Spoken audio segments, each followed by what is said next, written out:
Paper 119. The Bestowals of Christ Michael. Chief of the Evening Stars of Nebadon, I am assigned to Urantia by Gabriel on the mission of revealing the story of the 7 bestowals of the Universe Sovereign, Michael of Nebadon, and my name is Gavalia. In making this presentation, I will adhere strictly to the limitations imposed by my commission. The attribute of bestowal is inherent in the Paradise Sons of the Universal Father. In their desire to come close to the life experiences of their subordinate living creatures, the various orders of the Paradise Sons are reflecting the divine nature of their Paradise parents. The Eternal Son of the Paradise Trinity led the way in this practice, having 7 times bestowed himself upon the 7 circuits of Avona during the times of the ascension of Grand Fonda and the first of the pilgrims from time and space.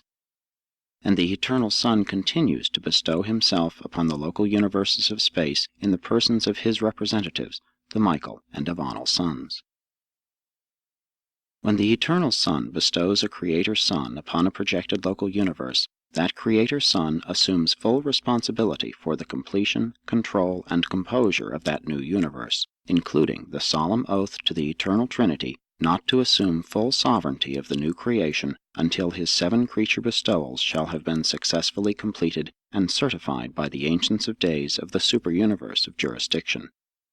This obligation is assumed by every Michael Son who volunteers to go out from Paradise to engage in universe organization and creation. The purpose of these creature incarnations is to enable such creators to become wise, sympathetic, just, and understanding sovereigns.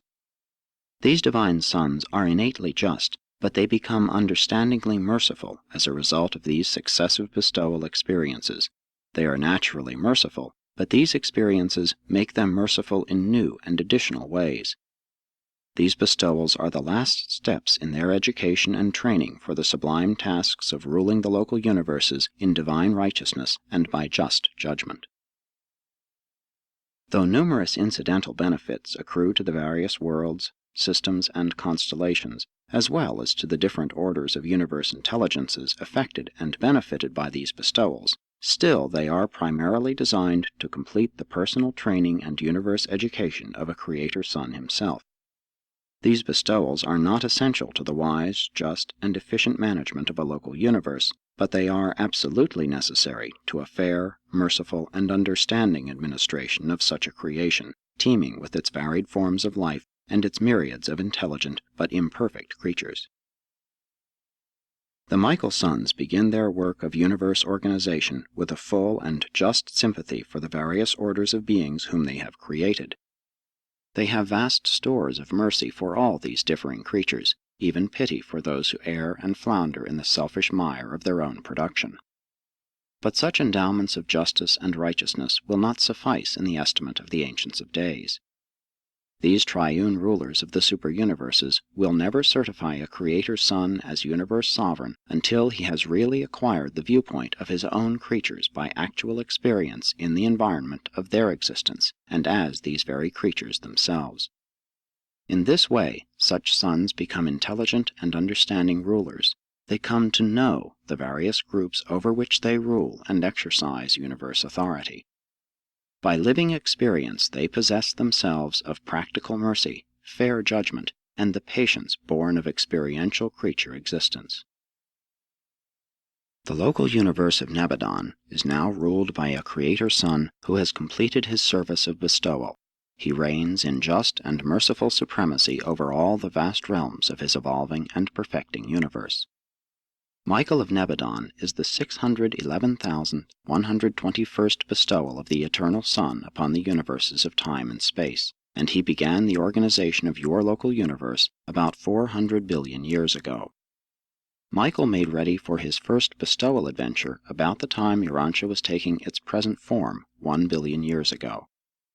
His bestowals have occurred about 150 million years apart, the last taking place on Urantia 1900 years ago. I will now proceed to unfold the nature and character of these bestowals as fully as my commission permits. 1. The first bestowal. It was a solemn occasion on Salvington almost 1 billion years ago, when the assembled directors and chiefs of the universe of Nebadon heard Michael announce that his elder brother, Emmanuel, would presently assume authority in Nebadon, while he, Michael, would be absent on an unexplained mission. No other announcement was made about this transaction except that the farewell broadcast to the Constellation Fathers, among other instructions, said, "And for this period I place you under the care and keeping of Emmanuel, while I go to do the bidding of my Paradise Father." After sending this farewell broadcast, Michael appeared on the dispatching field of Salvington, just as on many previous occasions when preparing for departure to Uversa or Paradise, except that he came alone. He concluded his statement of departure with these words, "I leave you but for a short season. Many of you I know would go with me, but whither I go you cannot come. That which I am about to do you cannot do. I go to do the will of the Paradise deities, and when I have finished my mission and have acquired this experience, I will return to my place among you." And having thus spoken, Michael of Nebadon vanished from the sight of all those assembled, and did not reappear for 20 years of standard time.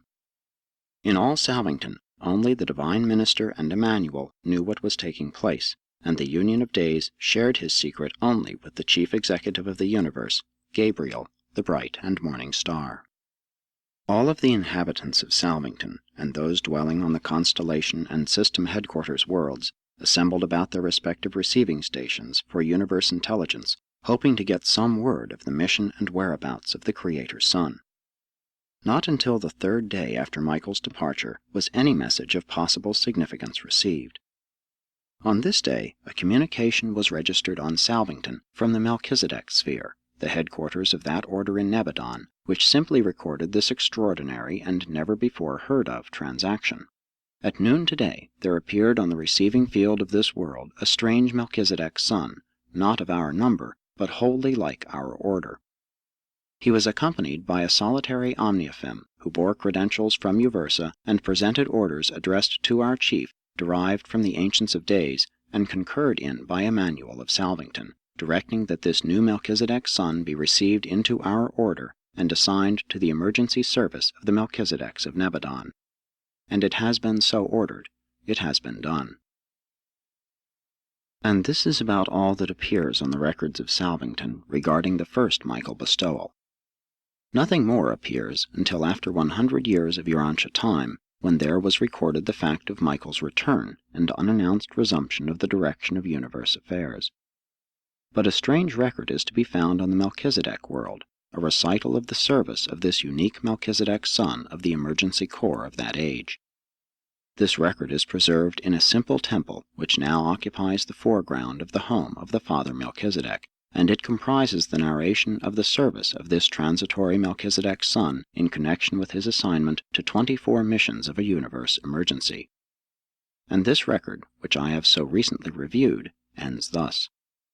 And at noon on this day, without previous announcement, and witnessed by only 3 of our brotherhood, this visiting son of our order disappeared from our world as he came, accompanied only by a solitary omniaphym. And this record is now closed with the certification that this visitor lived as a Melchizedek, in the likeness of a Melchizedek. He worked as a Melchizedek, and he faithfully performed all of his assignments as an emergency son of our order. By universal consent he has become chief of Melchizedeks, having earned our love and adoration by his matchless wisdom, supreme love, and superb devotion to duty. He loved us, understood us, and served with us, and forever we are his loyal and devoted fellow Melchizedeks, for this stranger on our world has now eternally become a universe minister of Melchizedek nature. And that is all I am permitted to tell you of the first bestowal of Michael. We, of course, fully understand that this strange Melchizedek, who so mysteriously served with the Melchizedeks 1 billion years ago, was none other than the incarnated Michael on the mission of his first bestowal. The records do not so specifically state that this unique and efficient Melchizedek was Michael, but it is universally believed that he was. Probably the actual statement of that fact cannot be found outside of the records of Sonarrington, and the records of that secret world are not open to us.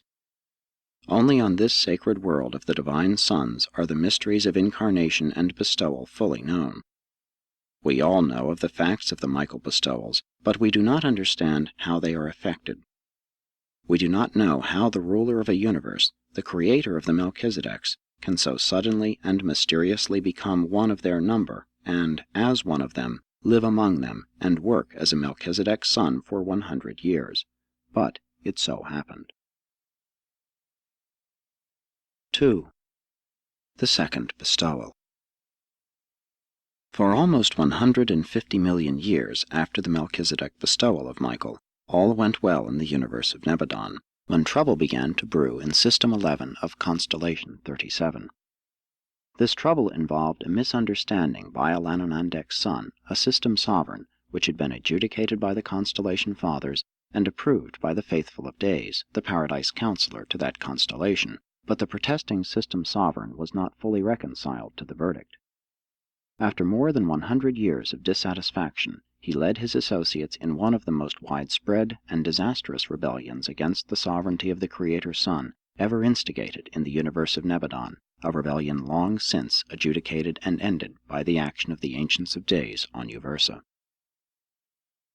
This rebel system sovereign, Lutentia, reigned supreme on his headquarters planet for more than 20 years of standard Nebadon time, whereupon the Most Highs, with approval from Uversa, ordered his segregation and requisitioned the Salvington rulers for the designation of a new system sovereign to assume direction of that strife-torn and confused system of inhabited worlds. Simultaneously with the reception of this request on Salvington, Michael initiated the second of those extraordinary proclamations of intention to be absent from the universe headquarters for the purpose of doing the bidding of my Paradise Father, promising to return in due season and concentrating all authority in the hands of his Paradise brother Emmanuel, the Union of Days.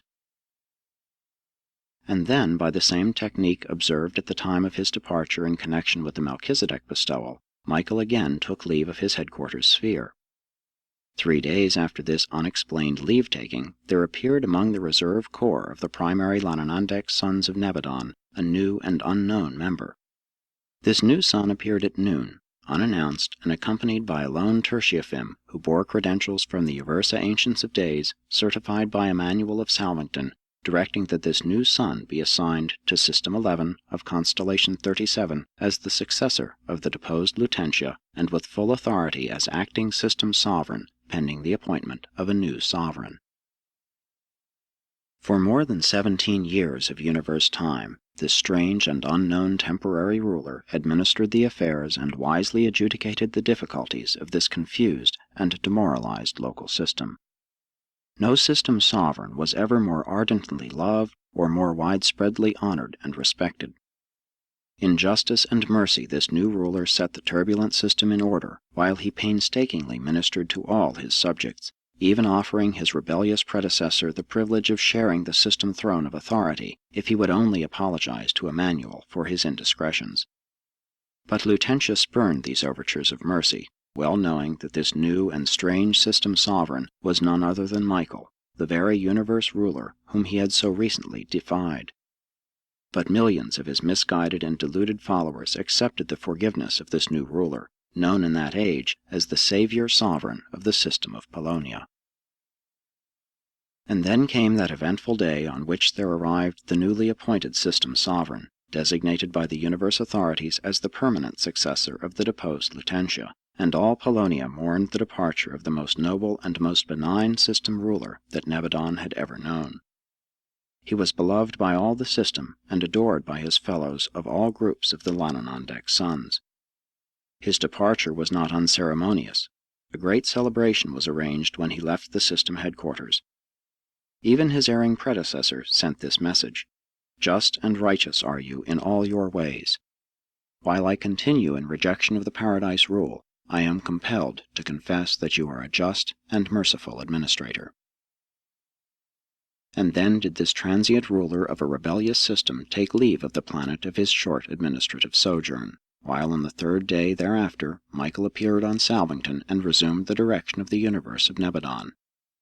There soon followed the 3rd Uversa proclamation of the advancing jurisdiction of the sovereignty and authority of Michael, The first proclamation was made at the time of his arrival in Nebadon. The second was issued soon after the completion of the Melchizedek bestowal, and now the third follows upon the termination of the second, or Lanonandek, mission. 3. The third bestowal. The Supreme Council on Salvington had just finished the consideration of the call of the life carriers on planet 217 in System 87 in constellation 61 for the dispatch to their assistance of a material sun. Now this planet was situated in a system of inhabited worlds where another system sovereign had gone astray, the second such rebellion in all Nebadon up to that time. Upon the request of Michael, action on the petition of the life carriers of this planet was deferred, pending its consideration by Emmanuel and his report thereon. This was an irregular procedure, and I well remember how we all anticipated something unusual, and we were not long held in suspense. Michael proceeded to place universe direction in the hands of Emmanuel, while he entrusted command of the celestial forces to Gabriel, and having thus disposed of his administrative responsibilities, he took leave of the universe Mother Spirit and vanished from the dispatching field of Salvington precisely as he had done on 2 previous occasions. And, as might have been expected, on the 3rd day thereafter there appeared unannounced on the headquarters world of System 87 in constellation 61 a strange material sun, accompanied by a lone Sekanophim, accredited by the Uversa Ancients of Days, and certified by Emmanuel of Salvington. Immediately the acting system sovereign appointed this new and mysterious material sun acting planetary prince of world 217, and this designation was at once confirmed by the Most Highs of constellation 61. Thus did this unique material sun begin his difficult career on a quarantined world of secession and rebellion, located in a beleaguered system without any direct communication with the outside universe, working alone for one whole generation of planetary time. This emergency material sun effected the repentance and reclamation of the defaulting planetary prince and his entire staff, and witnessed the restoration of the planet to the loyal service of the Paradise Rule as established in the local universes. In due time a material son and daughter arrived on this rejuvenated and redeemed world, and when they had been duly installed as visible planetary rulers, the transitory or emergency planetary prince took formal leave, disappearing at noon one day.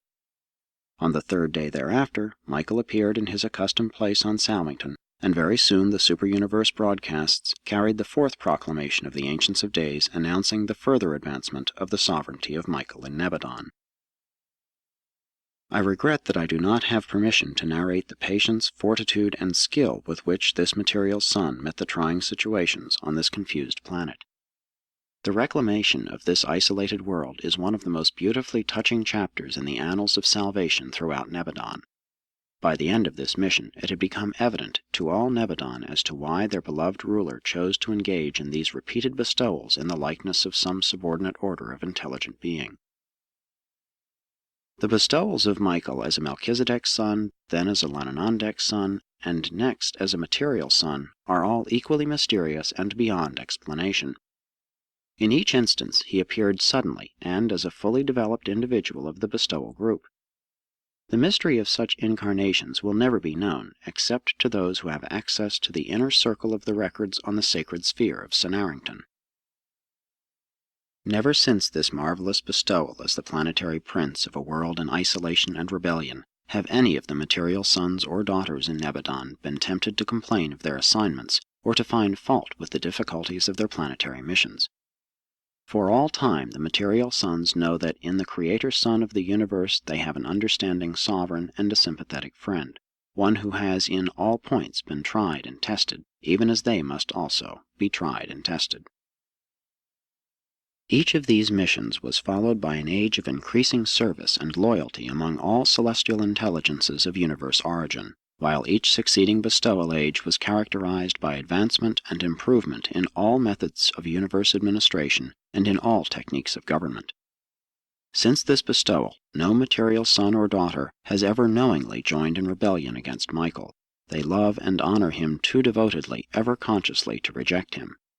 Only through deception and sophistry have the atoms of recent times been led astray by higher types of rebel personalities.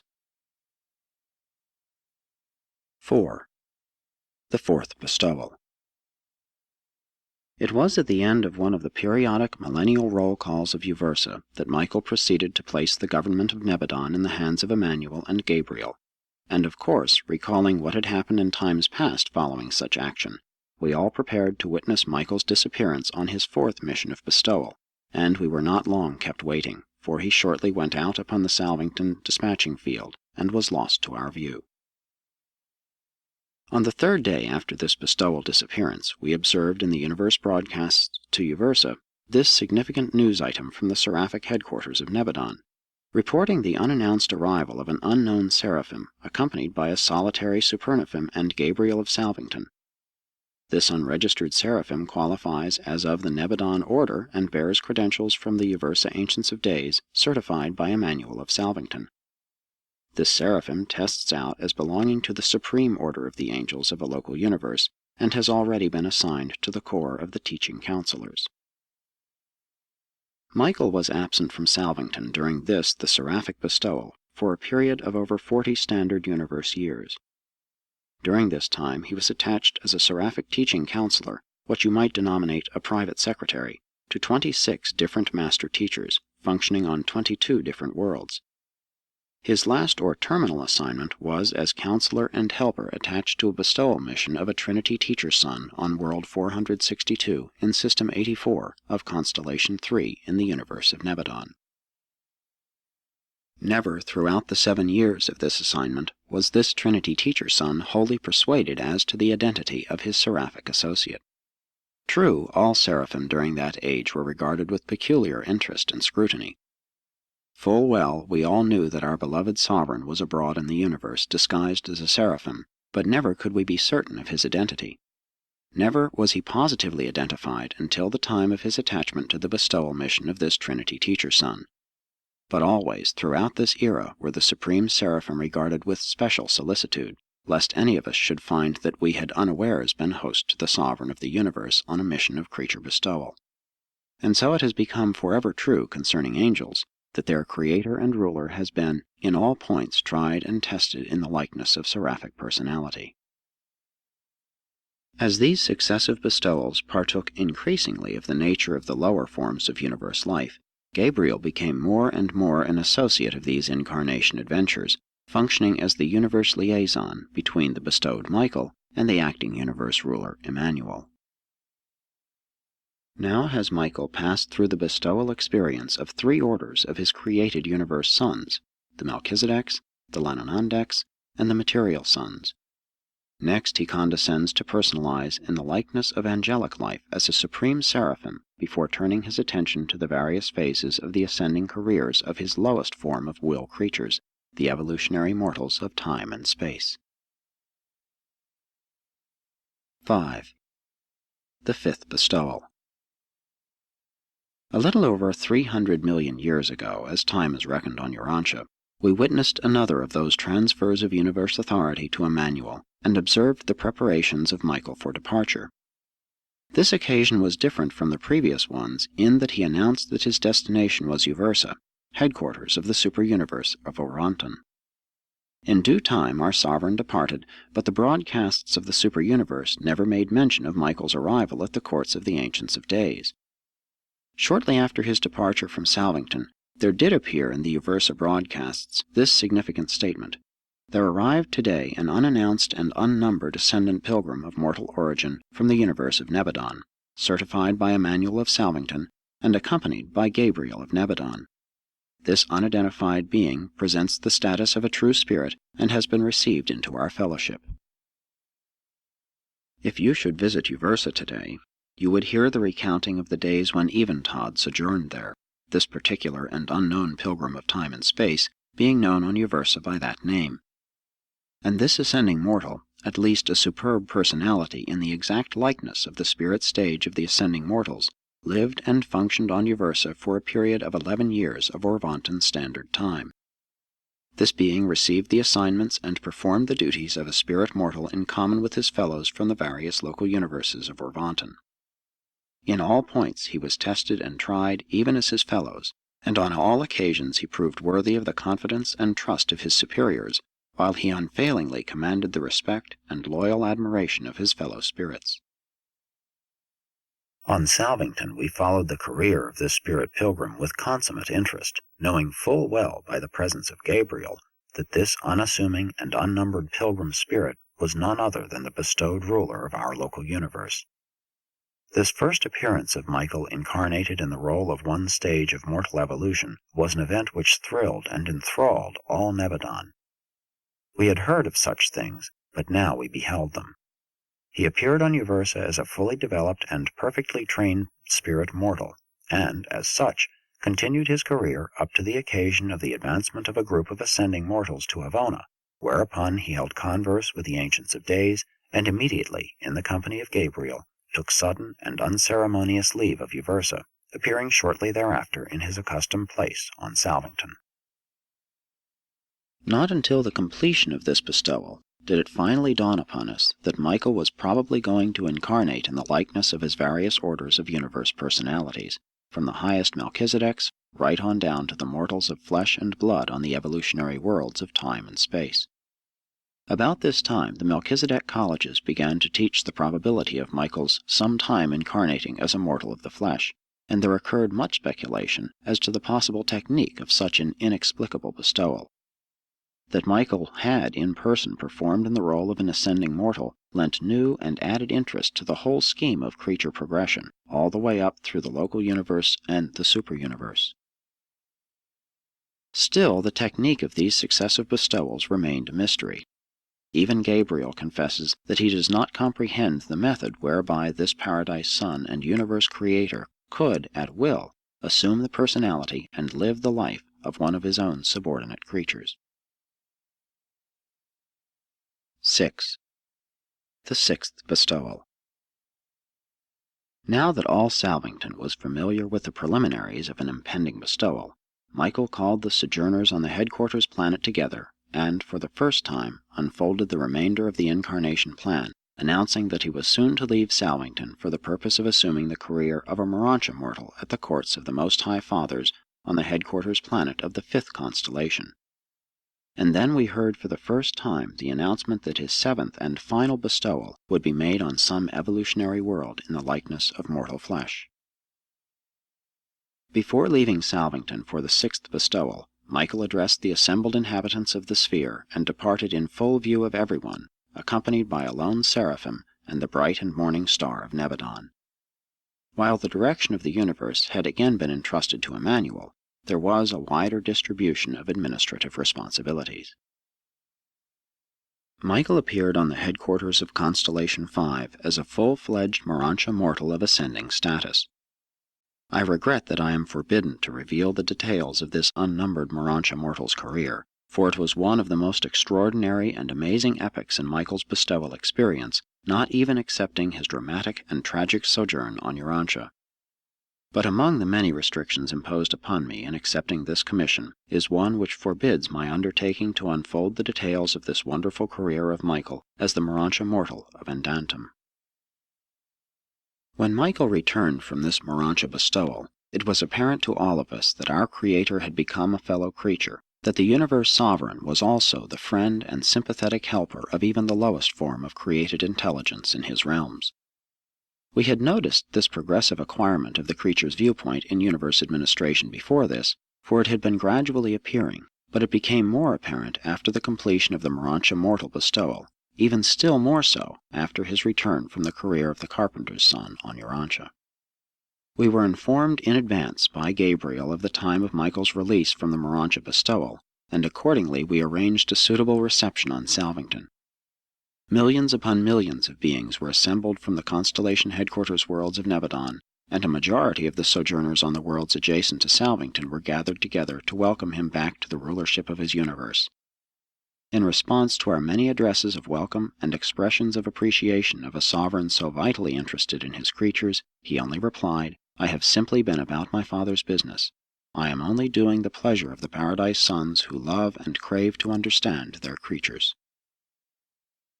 But from that day down to the hour when Michael embarked upon his Urantia adventure as the Son of Man, all Nebadon continued to discuss the many exploits of their sovereign ruler as he functioned on Endantum as the bestowal incarnation of a Urantia mortal of evolutionary ascension, being in all points tested like his fellows assembled from the material worlds of the entire constellation of his sojourn. 7. The seventh and final bestowal. For tens of thousands of years we all looked forward to the seventh and final bestowal of Michael. Gabriel had taught us that this terminal bestowal would be made in the likeness of mortal flesh, but we were wholly ignorant of the time, place, and manner of this culminating adventure. The public announcement that Michael had selected Urantia as the theater for his final bestowal was made shortly after we learned about the default of Adam and Eve. And thus, for more than 35,000 years, your world occupied a very conspicuous place in the councils of the entire universe. There was no secrecy, aside from the incarnation mystery, connected with any step in the Urantia bestowal. From first to last, up to the final and triumphant return of Michael to Salvington as Supreme Universe Sovereign, there was the fullest universe publicity of all that transpired on your small but highly honored world. While we believed that this would be the method, we never knew until the time of the event itself that Michael would appear on Earth as a helpless infant of the realm. Theretofore, he had always appeared as a fully developed individual of the personality group of the bestowal selection, and it was a thrilling announcement which was broadcast from Salvington telling that the babe of Bethlehem had been born on Urantia. We then not only realized that our creator and friend was taking the most precarious step in all his career, apparently risking his position and authority on this bestowal as a helpless infant, but we also understood that his experience in this final and mortal bestowal would eternally enthrone him as the undisputed and supreme sovereign of the universe of Nebadon. For a third of a century of Earth time, all eyes in all parts of this local universe were focused on Urantia. All intelligences realized that the last bestowal was in progress, and as we had long known of the Lucifer rebellion in Satania, and of the Caligastia disaffection on Urantia, we well understood the intensity of the struggle which would ensue when our ruler condescended to incarnate on Urantia in the humble form and likeness of mortal flesh. Joshua ben Joseph, the Jewish baby, was conceived and was born into the world just as all other babies before and since, except that this particular baby was the incarnation of Michael of Nebadon, a divine son of paradise and the creator of all this local universe of things and beings. And this mystery of the incarnation of deity within the human form of Jesus, otherwise of natural origin on the world, will forever remain unsolved. Even in eternity you will never know the technique and method of the incarnation of the Creator in the form and likeness of his creatures. That is the secret of Senarrington, and such mysteries are the exclusive possession of those divine sons who have passed through the bestowal experience. Certain wise men of Earth knew of Michael's impending arrival. Through the contacts of one world with another, these wise men of spiritual insight learned of the forthcoming bestowal of Michael on Urantia. And the seraphim did, through the Midway creatures, make announcement to a group of Chaldean priests whose leader was Ardnan. These men of God visited the newborn child. The only supernatural event associated with the birth of Jesus was this announcement to Ardnan and his associates by the seraphim of former attachment to Adam and Eve in the first garden. Jesus' human parents were average people of their day and generation, and this incarnated Son of God was thus born of woman and was reared in the ordinary manner of the children of that race and age.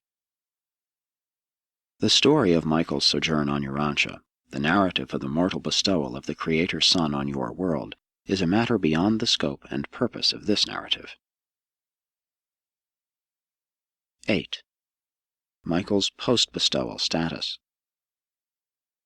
After Michael's final and successful bestowal on Urantia, he was not only accepted by the Ancients of Days as sovereign ruler of Nebadon, but he was also recognized by the Universal Father as the established director of the local universe of his own creation.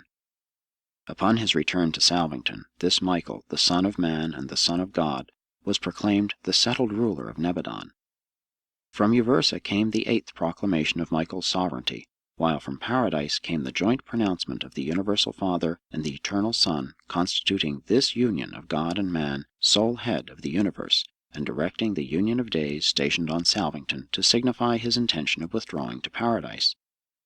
The faithfuls of days on the constellation headquarters were also instructed to retire from the councils of the Most Highs.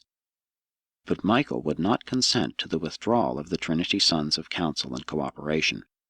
He assembled them on Salvington, and personally requested them forever to remain on duty in Nebadon. They signified their desire to comply with this request to their directors on Paradise, and shortly thereafter there were issued those mandates of Paradise divorcement which forever attached these sons of the Central Universe to the court of Michael of Nebadon. It required almost 1 billion years of Urantia time to complete the bestowal career of Michael, and to effect the final establishment of his supreme authority in the universe of his own creation. Michael was born a creator, educated an administrator, trained an executive, but he was required to earn his sovereignty by experience.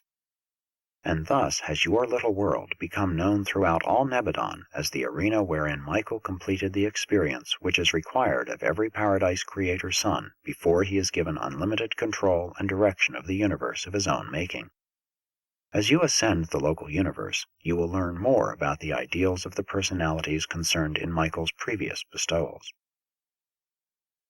In completing his creature bestowals, Michael was not only establishing his own sovereignty, but also was augmenting the evolving sovereignty of God the Supreme.